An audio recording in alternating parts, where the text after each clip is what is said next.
Hi, everyone. Welcome to another episode of the On Their Way Up podcast, a podcast about up and coming entertainers. My name is Spencer Gordman. I'm a stand up comedian, and today I'm joined by a very special guest.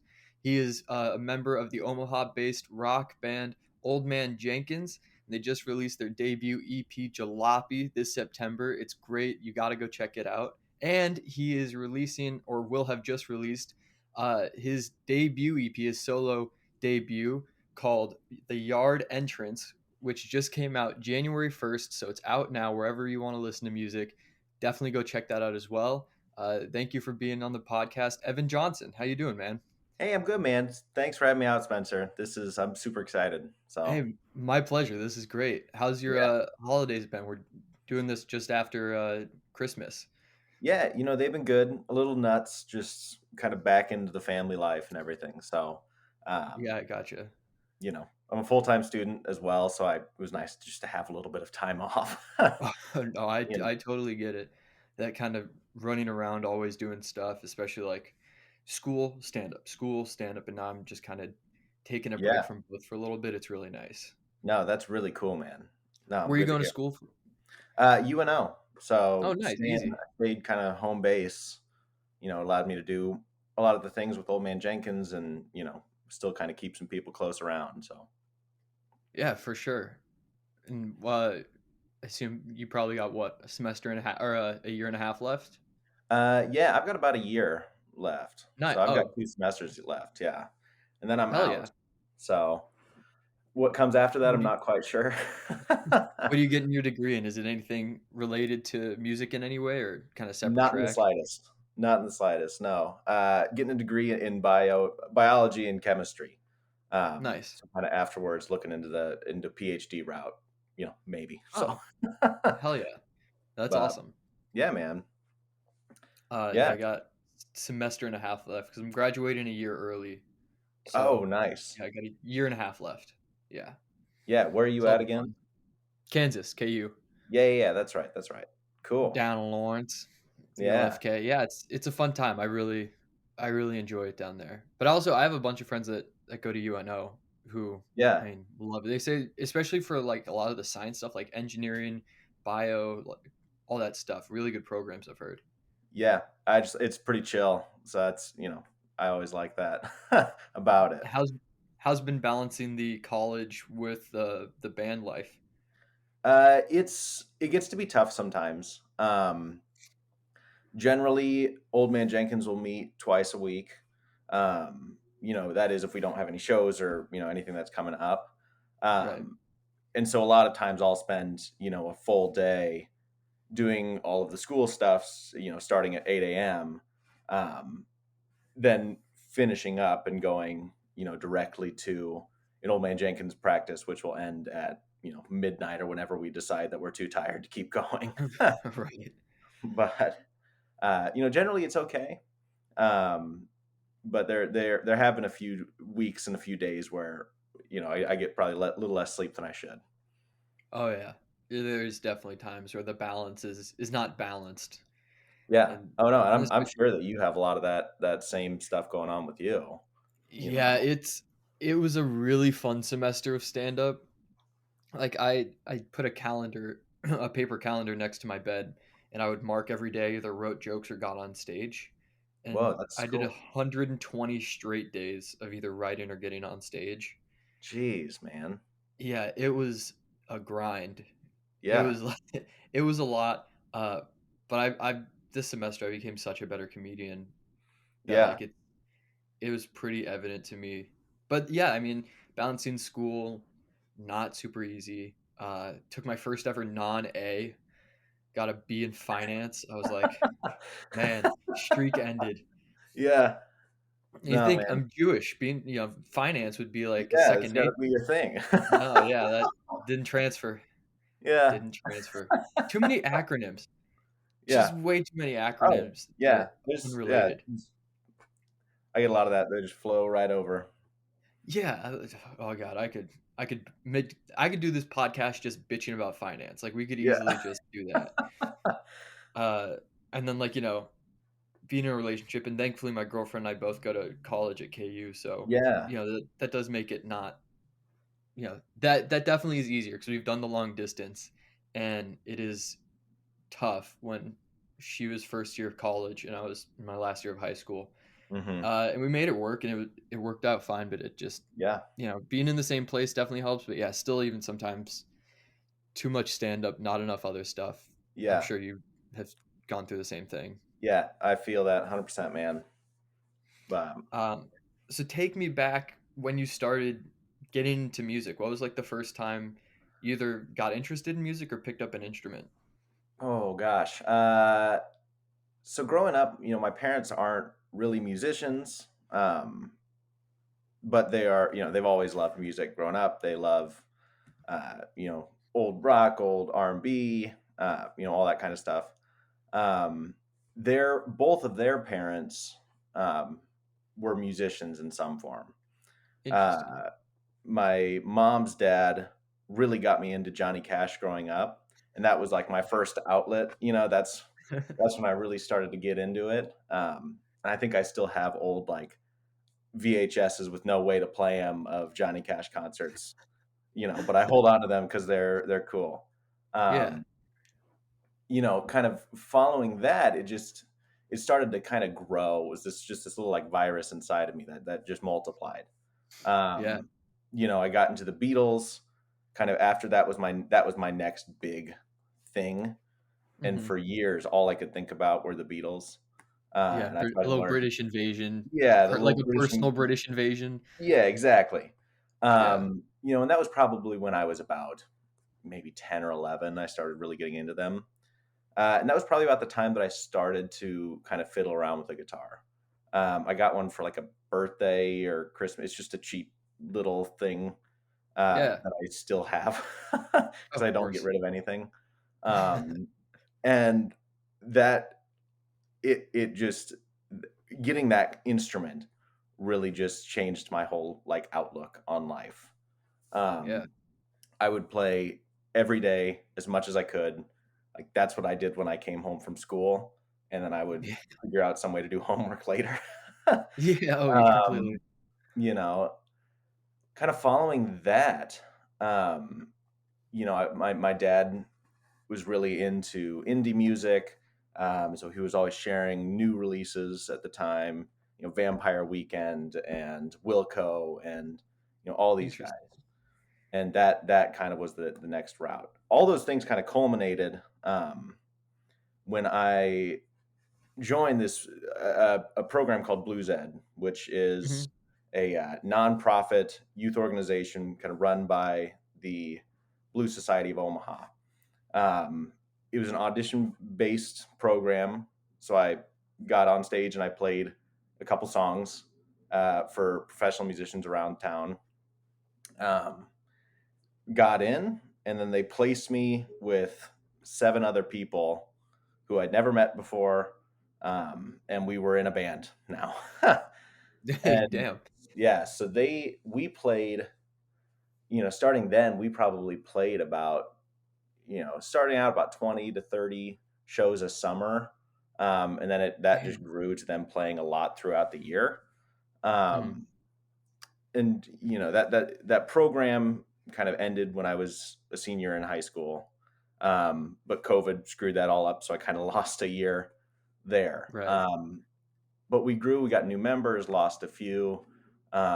We just did like cover songs. We wrote a few originals. Um, but we got the chance to go uh, to the International Blues Challenge in Memphis, Tennessee, kind of in January of 2020, which was a great time. Um, Yeah. but playing with Nice. those guys for so long, I started out feeling like I wasn't quite good enough to be with these people who are such high caliber. Mhm. And then it just seemed like it was just an exponential growth of like now, like I don't think that I would honestly be in the same place I am today if I had not spent those years just learning from people who were older than me, and who had been doing this for a long time. So I'm Oh, just yeah. eternally grateful for that. You I know. I totally get it. I mean, one, just getting the constant stage time, doing like, a couple shows a week for, summers on end, then into the school year. I mean, you get better by nature of of volume by just doing it a ton. But like you were saying, Hmm. the learning from people who are older than you is so crucial. Like having a community of people who are older than you, better than you, have been doing it longer than you, like so many times. I mean, I still do it Yeah. all the time now. Comedians in the scene in Kansas City where I'm down at, or when I was coming up in Omaha, people who were older than me just giving me pieces of advice, or hey, like I Hmm. remember comedians not being, they were like kind of strict with me because I was like, I kind of still am like the baby in the scene, even though I've been doing it for almost 4 years. Yeah. But like I started when I was 16, so a lot of people really kind of took on like an older brother figure, or almost like a like I wouldn't say like father figure, but like they just, there's a little bit of like a parental vibe of like, keeping track of me, keeping tabs of how I was doing. And there are times where I was like, why isn't this working? And they'd be like, because dude, you're doing this wrong. That's not a joke. Like, you don't have a punchline. You have nowhere you're going. And it was all out of wanting me to succeed, but they just, being tough on me and forcing me to make those growth steps is crucial. It's huge. Yeah. And I think I kind of related to you a lot there when you kind of mentioned the just like almost the parental figure. Um, I think for almost all of my time, I think now when I play shows is maybe the first time where I'm not the absolute youngest. Yeah. I'm definitely there's we'll open for people or we'll play with people who have been doing this a long time. Um, but I will say, at least with the Old Man Jenkins stuff, which kind of came as the product of, COVID-19 depression, it seems like, just wanting to get Mhm. out there and do something and Yeah. make music. Um, it's kind of nice now because we're all, we're just a group of college age people who now play with groups of college age people. Yeah. Um, and so now I just like I think I'm liking the place where I'm starting to get, at least with my Yeah. age in the scene. No, I totally get that. Cause I mean, you did Blues Sunday. What how old were you when you got into Blue Sunday? I guess is if I learned how to form a proper question today. Yeah, no, you're good. So yeah, I joined Blues Ed. Blues Ed, yeah. Yeah, I think I was like 12 or 13, and Oh, then I was damn. there. Yeah, I was in it till I was about 17, um, Wow. 18ish, and then everything kind of ended. Um, and kind of following that, I made some connections in that program. Um, in my band at that time, the other it was I was playing guitar, and then there was another guitar player named Cooper Watkins, who I grew to be really good friends with. We would play, just we'd hang out together, play music together. Eventually, he became the guitarist for Old Man Jenkins. Oh, Um, cool. the drummer in my band uh, at the time was named Drew Shilkin. He is the brother of an amazing Nashville artist named Kelly Shilkin, but she goes by Bells. Okay. So she's just killing it in Nashville right now, and on TikTok and Y- all over the place. Yeah, I Um, saw you guys did some shows with them, open for them. yeah, yeah, and she's just awesome. And they that connection allowed me to play a few gigs with her. I went to Nashville with her, and played some shows, which was awesome. uh, and there's just those connections that allowed to kind of set up now, where I play music these days. So it's Oh, just it was totally. great. Well, and I mean the progress you probably made, like playing in your bedroom on Beatles Hmm. records or whatever. I'm sure was.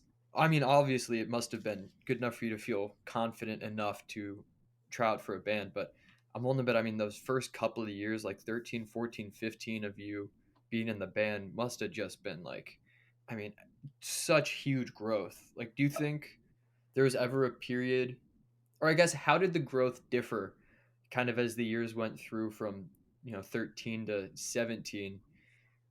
Did you notice like you were learning different things at different stages? Yeah. I think towards the start of that time when I was really young, Hmm. um, I would stand in the back of the stage, just try to like avoid being. I would do, it seemed like looking back at it now, it's like I really didn't do much for that band, but it was more of just like learning by observation. Yeah. Um, and even then, just like it really just went off for those first few years. But I mean, like I'm sure you have felt at times, and like I'm sure a lot of people have felt, you kind of start to plateau at points. Yeah.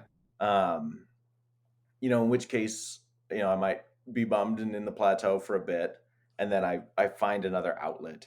Whether that's I got into jazz music, kind of in my early high school, time, 15, 16. Really started expanding with that and just kind of broadening my horizons there. And I think that now, like I think back on that time, I don't really play much jazz music anymore, but like that really affected how I play and write music now. Yeah. Oh yeah, it's all the things you pick up along the way. Like it's learning different skills, different tricks, different viewpoints, and then when you circle back and apply that to what you were doing already, it just kind of builds on itself. Oh yeah, totally, totally. I think it's cool to see like the progression because I have all the jokes that I've written since I started. So going back and looking at some of the older stuff and there's even jokes in my set now that are a couple years old that I've been retooling, and it's like it's just interesting to see like, oh, now you don't notice how far you've grown, and then when you look back at like the old stuff, I was like, oh, I can do this so much differently now and rework this completely. Oh And yeah, it's really cool. yeah, yeah. But it is No, hard.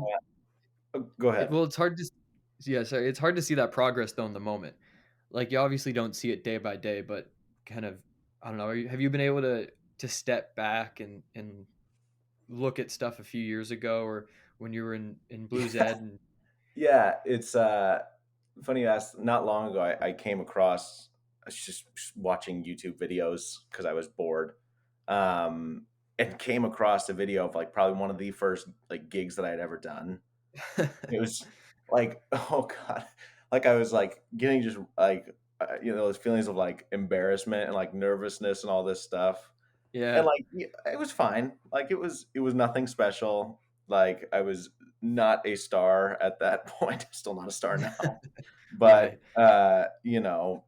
it's really interesting just to see how far I've come. Oh yeah. Just in like a skilled aspect. You know, Oh, but it was, completely. yeah, just funny. I have a video of my second set ever, and I'll watch it periodically. I mean, it like once a year maybe, and I'll do this all the time. I'll grapple with a set watching it and certain time points. So like within like a few months after, maybe 6 months after, I'm like, God, I can't believe I was doing. Oh, that is terrible. But then Yeah, like a year after, maybe 2 years after, I'll look back and I'm like, you know what? That was pretty good for where I was at. yeah, Like when I'm too close to it, I'm like, God, I could have done so much stuff differently. But then now I'm like, hey, he was, this was 2 years ago. He was 18. He was still in the middle of senior year of high school. Like, you can give him a break. I always yeah. think that's interesting. Yeah, no, that's something like, I've always had the problem of, I think, being too hard on myself at points, um, and not giving myself enough credit. Oh yeah, Where it's like, I think it is so important to do exactly what you were saying. Like, you look back and kind of critique the stuff you do.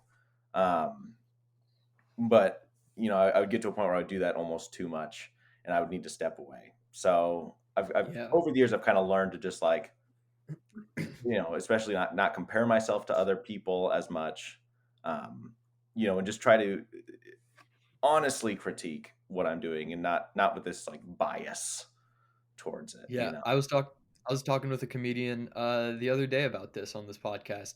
He said the same thing. Like he used to be very unhealthy with how he would critique himself, and he wasn't able to separate himself from the material, as he would be like, "That joke didn't work, so you're shitty."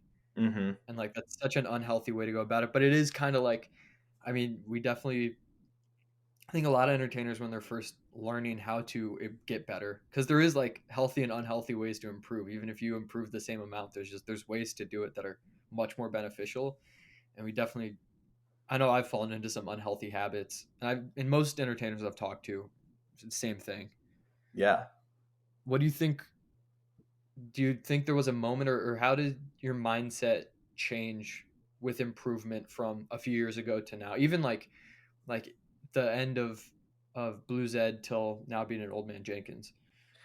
Yeah. So, I think it was when I was in Blues Ed, there was a lot, I was in at, towards the end of it, I was in like a 9-piece band. And there was almost Okay. this sense of like, okay, like I've got all these other people here.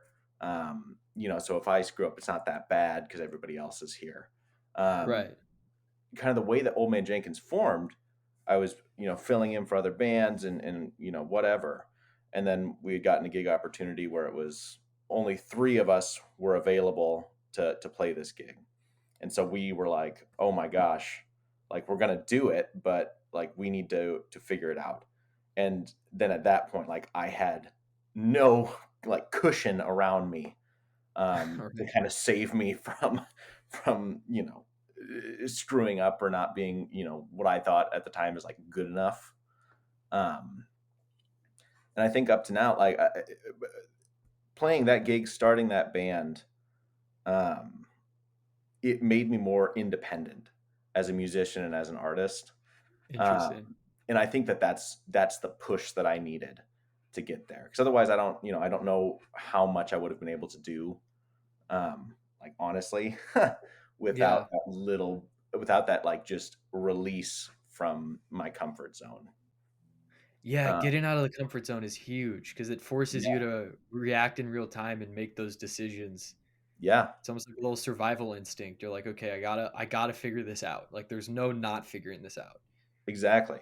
Yeah, and at the time it was really like we had our backs against the wall where it's like we need to figure this out. We need to do it. And then we did. We played the gig and it was pretty good. It was Yeah. fun. And then at that point we were kind of like, "Oh my gosh, like we can do this." Like and then it took. And Gotcha. we started getting together all the time. Not just for a gig or two, but we would get together every week, twice a week, just because it was fun and it was fun to write our own music for the first time. Um, it was fun to even just like learn how to do things with such a limited amount of people and instruments and sounds that we could get, you know? Yeah. Oh, I bet. I mean, and that fear element is so huge. Like a little bit of fear, again, if used in a healthy way, like that's a big caveat is like Yeah. all of this stuff is like there's ways to do it correctly, there's ways to not, and we've all done the ways to not. Oh yeah. Like but the fear, having a little bit of fear to drive you will force you to go way beyond what you thought you could do. And it's just so key. Like stand up terrified. Like it's I love it. I don't really get nervous anymore, but like there are Yeah. still points where it's like you just kind of I've had to learn how to get in that mindset of like walking on stage just like, you know what? If I'm confident, they'll see that I'm confident and that's it. Like there's no turning back, but man, if it starts to go bad, there's just like that the stomach drops. You're like, "Oh Yeah. fuck. This could Dude, be that's going poorly." like, I've been to one or two of your shows, back when Yeah. you were still in Omaha. Oh Even then, yeah, like, years ago. like I've been on stage a lot of times. I've talked and sang and played and done all these things on stage. I don't like have the fucking balls to do what you do. Like that still terrifies me. So just, like props to you because that is truly like even now I've started to get into my comfort zone. Mhm. Um, and it feels like there is no cushion with Oh your no. stand up, it's you Oh, up there alone. there's 0. But I love it. It's so fun. Yeah. Like it's such a good like it's such a kick. Like if you have a good show or like if you have a really good set, oh man, you could ride that for a week. And I'm sure for you it's the same thing. You're like, "Oh man, we just put our balls on the line and killed it." Like that is it's got to be Yeah. such a good feeling. Yeah, no, not long ago. I mean, Halloween night we played a show, um, and one of my really good friends was hosting the show, and she invited us and a couple other bands, but then she invited this band called Bad Self Portraits, who are I'm a huge fan of. I'm really good friends with them, and I filled in with them. They played at Maha, but they're like, in my eyes, they're like, oh my god, these guys are like peak musicians. They're fantastic, Yeah. It's a and real band. yeah, like it's a real band. Yeah. And, then we played the show and then they came up to us and they were like, "Man, you guys really killed it." And that just like Oh, yeah. my heart just filled up because I was like, "Oh man, like I know that this isn't just like shitty bedroom music that I've been mulling over for months." Okay, so now this is a question I've always had for musicians, and really for most people who I really just don't do stand up.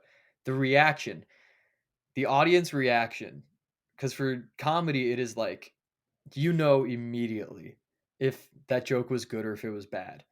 Like there's no like you can't. Oh, that was pretty good. No, no, Yeah. you'll get told within 2 seconds whether the audience likes you or not. Are you still able to find that with music, like gauging the audience to see how well it's going, or like you said with the band coming up and telling you guys how great you did, is that kind of more where you get that validation that you're doing well or not from? It's kind of weird, and I've not thought about that like as much as I probably should have. But like, like if you play a good song, if you rip a solo, whatever, like it's all like, people will usually applaud at the end of a song just out of like a courtesy. Right, because that's what um, you're supposed to do. yeah, and that's like exactly that's what you're supposed to do. Um, at the like honestly, it's kind of this weird moment where it's like while you're playing, you can see people like either get into it or not. Like, Yeah. but you don't truly know until you're like done. Oh, There've been a lot of gigs where it's like, man, dude, the crowds have just been like very quiet. yeah. Then at the end of it, like we'll get out and they'll be like, man, like, what's you guys' social or where can I find your music? And like, because you guys rocked. And it's just like, Yeah. wow, cool. Like I didn't know that that was the reaction we were gonna get tonight. That's so interesting. I see that scares me. Yeah. Like not knowing like immediately and like you sometimes you can, but even then like there's sometimes where like just the lights are bright to a point where I really can't see what's going on, which I Yeah. don't like. I like being able to see the audience. I know it's a personal preference. Some people like being blinded. Mhm. I don't, but even if I am, I can still hear if I'm doing well or not. Yeah. But like just not knowing feels like you just kind of gotta hope. Like, all right, we're trusting that we're doing really well right now, and that we don't Yeah. need to do something else. Exactly. Especially like playing, like with when back in the blues band we played cover songs. Like you could tell people would be dancing or singing along because they know the songs. Like playing Right? your own original music, oh man, like that. Yeah, They, that's gotta they be don't know the scary. songs yet. Like, so you're just completely hoping that what you wrote and did and played is good enough. Yeah, Jesus. That's that's terrifying. Well, and the other thing is stand up, you get a lot of feedback along the way because like most of Mhm. the shows that I'm doing are open mics at this point. Oh yeah. Like I could actually tell you, I mean, I've done uh let's see, I've done like 266 sets. Whoa. So that's open mics, shows, whatever. And over 200 of them have been open mics. So it's kind of like a 4-to-1 ratio of open Jesus, mics to man. shows. And so like but the open mics are practice. Like they're not really those first few months you're like, "Man, this is like real stand up." But then once you kind of realize like, "Oh, this is just for workshopping and tuning stuff up Mhm. and that kind of thing." So I'm doing those, 2, 3 times a week, usually minimum. So I'm getting that feedback of the how the practice is going. So when I get to a show, I'm a little more confident. Yeah. I assume you guys have to have those moments of like, man, this is a new song, and us four think it's great. and my mom says we sound good while she's making dinner, but, like, we have no idea how this is gonna turn out. Yeah, there's a lot of that, and, like, at least, like, I've noticed, that that feeling is much more present being a solo musician, like, Oh, yeah. releasing this album on the 1st, as, it's my first solo album. Still, I've played the songs for a bunch of people. There's a few people who have helped me play. My brother played some keys on it. The drummer from Old Man Jenkins played some drums. They're all like, "Man, these songs are good." But like I with Old Man Jenkins, we released our seven song jalopy. We're writing new music now for our next project. Um, Nice. at least like having four people there, and when I'm having moments where I'm like, God, man, this song is shit, it doesn't Mhm. sound very good. They're like, no, man, no, no, no, it's good. Like, we just gotta work on it. Um, but it is like I just have to. There's moments where I just have to play something for another person because we just Oh, get yeah. too much. Yeah, you gotta have an impartial somebody just who isn't in the band or who isn't you, give Yeah, you some feedback. yeah, And and, like, I guess I don't really appreciate that collaboration as much because, like, these open mics, all I'm doing is getting on stage and getting the feedback from people, and then also, like, other comics too.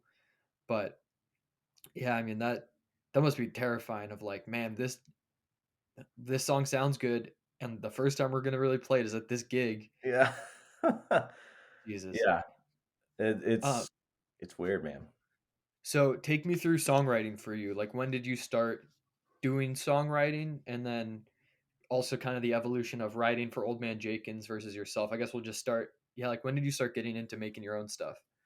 You know, um, I think I've always kind of had an interest in writing songs.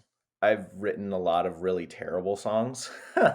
Of course. You know, and I've even now, like, I'll come back to my parents' house and I'll go through like drawers and stuff and I'll find notebooks with songs in it. And I just look back and I'm like, man, it's really interesting. I'll just leave it at that.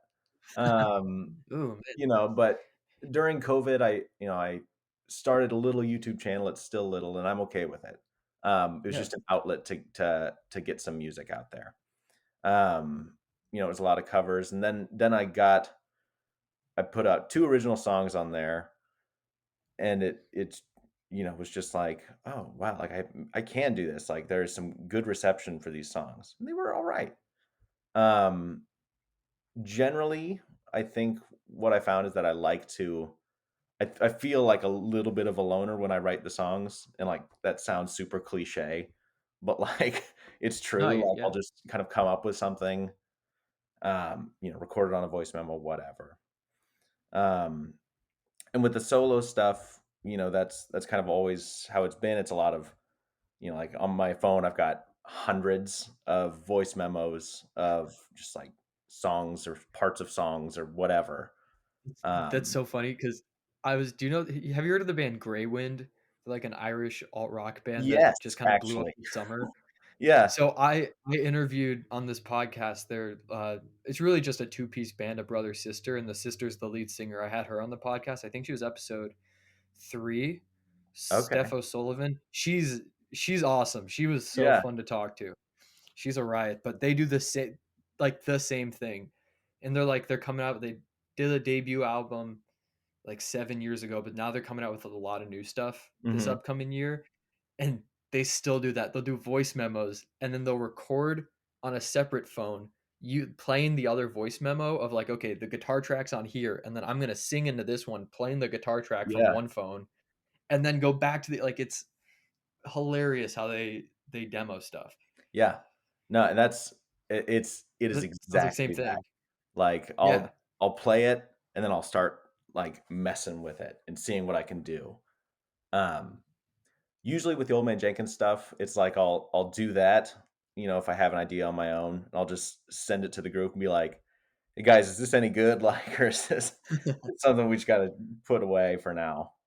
And a lot Yeah. of times they'll be just like, "Oh, yeah, man, that's alright."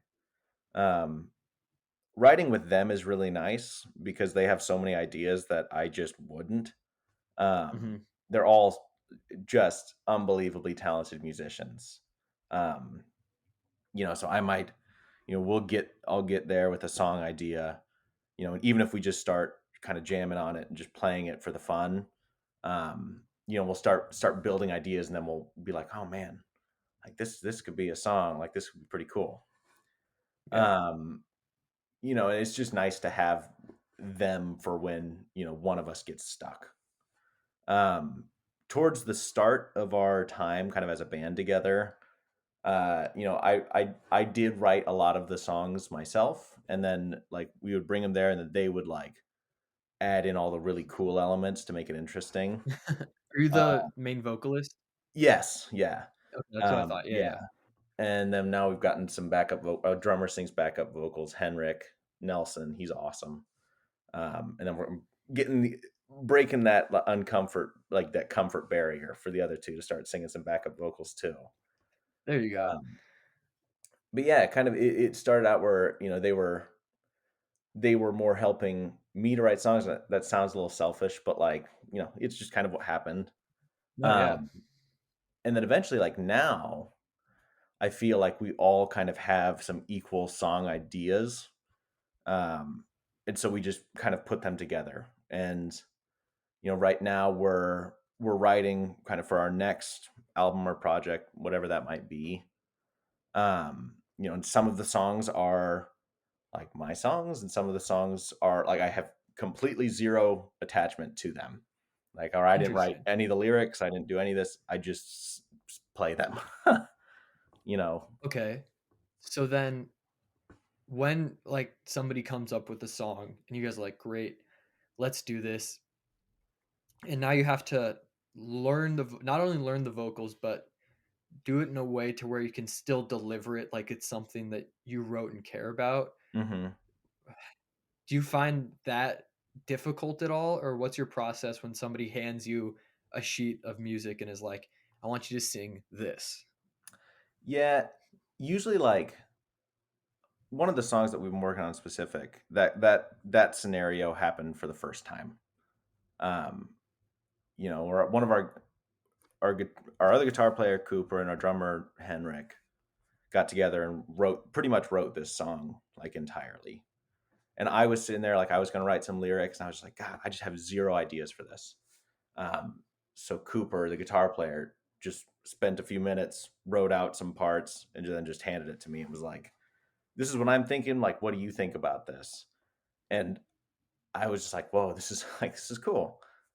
Yeah, I had him sing it to me, and then I was just able to make a few changes myself, and then I kind of made it my own.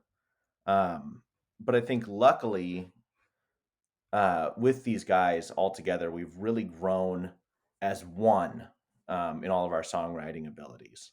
So we each write completely different songs, but generally, yeah. like when we're writing songs for Old Man Jenkins, the feel of it is very Old Man Jenkins. So it's really easy to incorporate, the parts and the songs with each other, and kind of how we put it together. That's cool. Cause yeah, I mean, there are some bands where, like, the people who write it don't sing it, like, one of my favorite bands, by the way, this is the running theme of this podcast is that I love Rush. Like, I Yes, I bring it was up on watching the maybe, like AMH podcast Oh, earlier, yeah. and that was yeah, yeah, Man, that was a really interesting podcast. That was fun, but that was a lot. There was a point where I was like, "Man, we got 5 different screens going at, like, once," because I yeah, assumed they would all be, like, in the same house. Because I know some mhm, bands, like, work like that, but I was like they were cool, though. They were really cool. yeah, But, yeah, love Rush, and, like, the drummer, Neil, writes the lyrics, Geddy mhm, sings them. So it's like, I've always wondered with bands who, because I mean, that's has to happen in a lot of the bands where the people who don't sing, somebody, end up writing some of the lyrics. But I think that is cool. Like, once you have the feel of the band, then you're kind of just everybody's writing with a unified vision. That has to be a really powerful, like, zone to get to in a band's chemistry. yeah. I think we've all been friends for such a long time. We see each other so often. Yeah. Sometimes there's been a lot of moments where it's like, oh my gosh, I can tell that I've seen you too often, and like we're all getting just like a little bit snippy with each other because Yeah. we've been together in this room for 6 hours this today. Um, but yeah, I feel like I've never like in any band or with any musician, like I've never had this chemistry with another group of people. And I like it's just that allowed us to really hone in on like our sound, and the way we do things, which is constantly changing, but I feel like now Yeah. we're all changing together. And you guys do have a really interesting, like, very cool sound. Thank you. Like, I mean, your description the description of the band on, like, your Instagram or your what's, like, the band page? I forget what it's called. It's like the it's like Uh, IMDb for bands. It's oh, like it's like uh, I can't think of the word. you know what I'm It's not. thinking of. Yeah, Yeah, yeah. but, like, the description of the band, I think very much when you're listening to the music, you're like, "Oh, yeah, this is kind of a fusion of, like, a lot of stuff." Hmm. How would you kinda describe I guess, the musical background of the band and then how those all come together? Because it is, like it's really good music, but it's also, like, kinda interesting, the different layers to it. Yeah. Um, so personally, I am I've always loved like folk music and indie music, and classic Okay. rock and all that stuff. Give Um, me, like, some top bands of, like, like I'm a people you listen huge to. I think one of the biggest influences for me writing is like Wilco, Pavement. Um, Okay. I of course love the Beatles, the Rolling Stones. Um, even like jazz musicians have really helped me, Yeah. like Louis Armstrong, Ella Fitzgerald. Um, really kind of help. I get a lot. I Okay. learn a lot from them. Odd side question. Yeah. I know my girlfriend showed Ava this band. Did Ava show you Kamasi Washington? Uh, she showed me a little bit of it. If I remember, Okay. if I'm thinking of the right person, then yes. I It was like Truth, it was like 12 minutes, something like that. It was like a think so. I don't know. If not, I'll have to give that to you because that was Yeah, like it's kinda jazz. It is very much jazz, but it's like one of the m it's a piece of music where, like, I listened to it and it almost just felt like my brain, like, grew 5 feet, like, it was just yeah, like the music's so big. I don't know, I'm gonna yeah. You have to should give that totally to you, send but I that to me. know I would love to listen to it. yeah, I know Aubrey showed to Ava and said she really liked it, so I was like, I didn't know if it made its way to you, but yeah, I definitely will, but sorry, odd tangent, but, Yeah, okay, so that's kinda your yeah. background. Um, Cooper, the other guitar player, is a huge blues.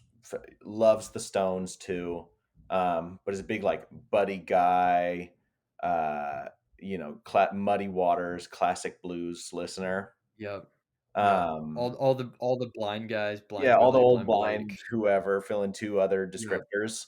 Um, Yeah, exactly. uh, Howlin' Wolf. yeah, Howlin' Wolf. Oh gosh, I don't even want to get into Howlin' Wolf. He was such a big deal to me.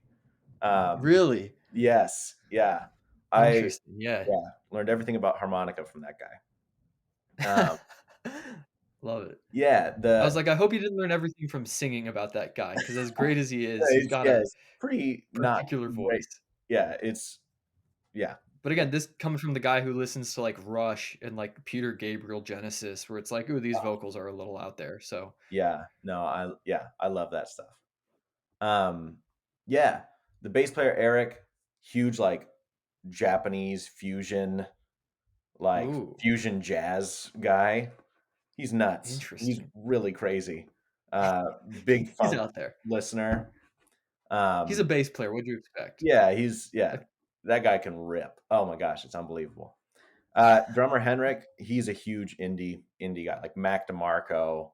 But even he loves Blondie and like Paul Simon, nice. and it's really just a huge array of music. But yeah, I think listening back now, and especially on some of the newer stuff that we're writing, I'm for the first time really starting to notice man, that kind of does give off a Rolling Stones vibe at this part, or really gives off a Wilco vibe at this part. You know, Right. kind of seeing where all of these different like backgrounds kind of come together. Yeah, that's got to be really interesting because everybody's kind of coming from, a little bit of different backgrounds. Like obviously a lot of shared music, I'm sure, Oh yeah. but having the guitarist is really into blues, how that's got to affect a lot of the guitar parts, Hmm. versus like the bassist is more into funk. How do those play against each other and with each other? I'm sure that's got to be Yeah. really interesting to watch that develop. Yeah. There's some times where we'll get together and for like 2.5 hours, we'll just sit around chatting and like we'll just be like, "Oh man, have you heard this song? Like I just listened. It just came up on a playlist today and like it was really awesome." And we just listen to music and talk with each other. And it's really cool. Like I really like those days, even But though we that's get none part of of it it. done. Yeah. I mean, that's got to be part of the writing process is sharing influences and things that spark your interest with each other. Because I mean, that's really what it's all about. You got to pull that creativity from somewhere, or like these ideas from somewhere. And so, I mean, I imagine like obviously sitting down and writing a song is going to be more materially beneficial, Yeah. but having those days of just talking with each other about music for hours. Yeah. And there's so many times, like even on the days where we're like hard at work, like writing or recording, because we do all of our recording and everything on our, like we just do it ourselves. And there's just a lot of moments where it's like, man, there was this part in this one song that I really liked. Can we do something like that, for Hmm. our song? And Interesting. it just, yeah, allows us to kind of play on some of the things that we've talked about for a long time. So you guys said you're writing some new stuff, getting Yeah. ready for. I assume. I mean, you just released uh, Jalopy in September, Hmm. so I assume you're not in too big of a rush to release anything else. Or are you already kind of looking at a timetable, or are you just kind of piecing some stuff together to go take it live? Yeah, we're kind of so it's kind of interesting. Jalopy is a strange being. Um, Okay. we probably for the last 2 years, yeah, it was about almost a full 2 years we spent writing a lot of the songs, and there was moments where like we didn't get together for 4 or 5 months, and Okay. we changed members and added people. Um, mm, there's just a lot of songs in there that are to us that are just really old. Um, Interesting. and so since then we've grown as songwriters, but I think we were all hitting a point where it's like with the jalopy stuff, because we always wanted to do it, but we were like, oh my god, like if we don't just put this music out, like we're never going to be able to write another song. Like we all had this mental block in our heads, and we did. And then I think it was like a slingshot, man. We almost felt a little bit like we were pulled back by like needing to put the jalopy songs out. That once we Yeah. did, we just sprung forward and we all had just tons of song ideas. Interesting. Yeah. And so now we're kind of in a phase where it's like, we've written, we just got kind of done writing about 3 songs. So now we're going to record those 3 songs, and then we're going to keep writing more and stuff as we go. And then just build up this arsenal of recorded music that we can put together. Did you almost feel like because you released the jalopy stuff, now you can't rely on, well, this is going to be some music in the next thing that we put out. It's like, all right, we put it out. We've we've dropped the cargo. Now we got to go pick up some new stuff. Yeah. Like I don't, we haven't played a lot of shows in the last, maybe month or two. Kind of, we really wanted to work on writing songs, because I think as a band that's collectively one of our favorite things to do. Is just to That's create so that new good. music. It's so fun. Especially when it's something that it's like, man, like I like listening to this in my car. Like it's fun. Yeah. It's so Um, healthy. yeah, Like, it's because I great. mean, that's the backbone of it is creating the music, creating the original music. And so if you're just about doing shit live and that kind of stuff, that's fun. Hmm. But I mean, you're not going to create a huge discography Yeah. like you might want to without really enjoying the writing. So that is, I mean, that's a huge asset. Oh yeah. With and with the jalopy stuff, we love it. Like, and I think all of us are really proud of how it turned out. Um, but we've we've given those songs a number. Like over the last Yeah, year, those have been like the only songs that we've played. It seems like. Um, yeah, so I think we're ready to go. Move on in a way. There was something I heard. I think one of the Beatles had said like, man, like even years after, like, we put out stuff like Hard Day's Night, whatever, they still wanted us to play those songs, and we just didn't. Like, there's no drive yeah, to do that because now we're doing stuff that is, we've changed, and so our music has changed too. yeah. I mean, constantly looking at what's next. Like, I remember there was a point where I moved down to Lawrence last August, to go to college, and Lawrence is only like 45 minutes away from Kansas City, so it's all Mhm. kind of just the Kansas City adjacent scene. Yeah, Um, and I was like, all right, moving down to a new scene. Talk to some people who have moved scenes before, and they were like, you, which just means like move cities to like, now it's different shows, different people running stuff. Um, and they were like, spend like I even heard people say spend the first 3 or 4 months just doing the stuff that works. Like go to tons of open mics, get to know people, and then just go up and do the stuff that kills, and just do that ad nauseum. I did that for about 2 or 3 weeks, and I was like, I'm so sick of telling these jokes. yeah, Like the fact that I'm not trying new shit is starting to eat away at me. I was like, I hmm can't keep doing this. The yeah. the That would be need to create is yeah. I mean, it's so crucial. Like, you have to enjoy the process of sitting down, writing a joke, going and trying it, retooling it, going and trying it the next night, or sitting down, writing a song, and then bringing it to the band. Everybody's collaborating, putting stuff into it. I mean, if you don't Mhm. enjoy the process, you're not going to go that far. Yeah, and like just as like friends, I think we all really grow in that process. Like, and there's just we all start to understand each other a little bit more every single time that we write a song. That only just helps to write the next one. Yeah. It's got to be really fun to share the spoils with a group of people that you're so close with. Like, your successes are their successes, and you kind of all are able to use each other as a crutch when maybe things aren't going so well, but also just help to boost each other even further when things are going Yeah, great. Like that's got to be such a good feeling. yeah, you hit it right on the head, man. That it's fantastic. I love those guys, so it's always That's good I to do mean stuff with them. that's awesome. That's really good to hear. So now it's out now. Just came out on January 1st. The Yard Entrance. Hmm Where can people listen to it, and then what can kind of people expect from it? Uh, Anywhere where you can stream music. I'll also put it up on my Bandcamp page, and I'll share it on all the social medias. Um, Cool.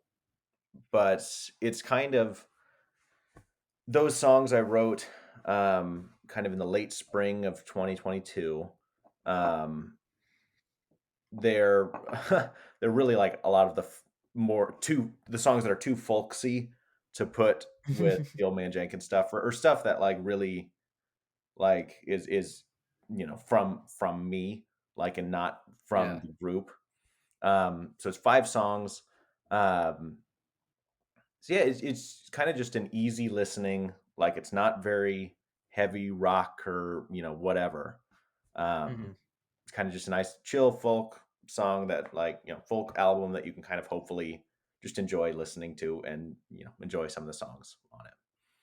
That's um awesome. yeah, but that I recorded it over the summer, just on my own, and then sat on it for a really long time, kind of with that Yep. fear of like, man, I don't know if anybody's gonna think this is good. And then I also was getting just lazy with it. It Yeah. was Oh sitting yeah. on my desktop for months. So finally I was like, fuck it, I'm just gonna put it out. And I'm Yeah. glad I You did. kind of just Yeah, you kind of have to have that element of, yeah, well, who gives a fuck? We just got to do it, put it Yeah, out, on to the next thing. yeah, Uh, exactly. that's awesome. And then obviously you wrote all the songs, did vocals and guitar, I assume, on all of them. hmm Uh, did you do any other instruments? Like how Yeah, much of the album is you alone, and how much was it, like you said, bringing on your drummer? yeah. All of the album, there's not just a guitar and vocal song on the album, which is I enjoyed. Um, Nice. I played all the bass. I played some other elements to it. Sang all the backup vocals, played all the guitar. Um, and really, like, I just didn't have a drum kit, so I had to be like, "Hey, man, can you drum this for me?" And Yeah. then my brother is an unbelievable piano player. And so I was like, Oh, "Dude, cool. like, I want you to be a part of this. Like, can you play this for me?" But yeah, everything else besides some of the drums and the piano is all myself. So That's awesome. And that must be so cool, like, you and your brother both being, like, really talented and proficient at, like, he's got piano, you obviously with guitar and vocals and stuff. That must be really fun growing up, with you and your brother both jamming all the time. yeah, yeah, we were in blues ed together, so we both had that shared experience. We'd Cool. like if there'd be a lot of times where it's like, oh man, somebody wants to, hire you for their Christmas party. Can you just play like 2 hours worth of jazz music? And I'd be like, sure. Hey, Wells, like come here with me. You're gonna do this as well. You know. We're both gonna hate this together. Yeah, Let's go have a exactly. blast. There have been, and We're gonna it's go make yeah, it becomes fun. Like it's no longer Yeah. just like, oh God, I gotta go do this, stupid fucking party or whatever. But like We're now I gonna go have make other, gas money and Taco Bell on the way home, yeah, but we're exactly. gonna do it together. It's Yeah. it's awesome. And he's just fantastic. And I loved the fact that he's gotten into music so much. He's not quite as, he doesn't quite go, out of his way to make music as much of a career as like I do, but Yeah. he is loves playing. He's so talented. Um, and I just love like getting to watch him play and getting to almost learn from him in a way about, Yeah. just how to make music. That's awesome, man. I mean, it just seems like everything you're just kinda going on the right track with your music career. Everything's just kind of Yeah, working its way in a good direction, or at least yeah, the I hope foundation is so. there. Yeah, Yeah. I know, it is all just like a hope and a prayer and a fucking slap on the ass and get out the door. Like, it is yeah, we have no idea what we're doing, but if you can at least go, "Listen, I have no idea what tomorrow, the next week, the next month is gonna look like, but at least feel confident where I'm at now," like, that is better than most, so exactly. Yeah, I just have to keep myself from getting lazy with it and just always trying to push myself forward. Because yeah, you're there right. you You go. never know what's going to happen tomorrow or who's going to call you or DM you or whatever. Just with like, hey, do you want to Right. play this show or do you want to, whatever. And I'm sure you get that a lot, but Oh, yeah.